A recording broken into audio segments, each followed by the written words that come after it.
আসসালামু আলাইকুম এভরিওয়ান। তো আমার স্ক্রিনে যে লোকটাকে দেখতে পাইতেছেন, ওনার বাড়ি হলো ব্রাহ্মণবাড়িয়া নাসিরনগর থানা আতপুরা গ্রামে। তো উনি সিলেট উপশহর থাকতেন 13 রতন বাজার। 3 দিন আগে উনি হারিয়ে গেছে।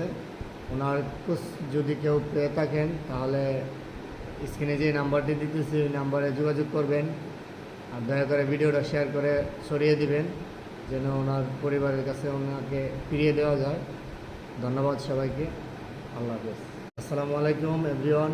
তো আমার স্ক্রিনে যে লোকটাকে দেখতে পাইতেছেন, ওনার বাড়ি হলো ব্রাহ্মণবাড়িয়া নাসিরনগর থানা আতপুরা গ্রামে। তো উনি সিলেট উপশহর থাকতেন 13 রতন বাজার। 3 দিন আগে উনি হারিয়ে গেছে। ওনার খোঁজ যদি কেউ পেয়ে থাকেন তাহলে স্ক্রিনে যে নাম্বারটি দিতেছি ওই নাম্বারে যোগাযোগ করবেন, আর দয়া করে ভিডিওটা শেয়ার করে ছড়িয়ে দিবেন যেন ওনার পরিবারের কাছে ওনাকে ফিরিয়ে দেওয়া যায়। ধন্যবাদ সবাইকে। আল্লাহ হাফেজ।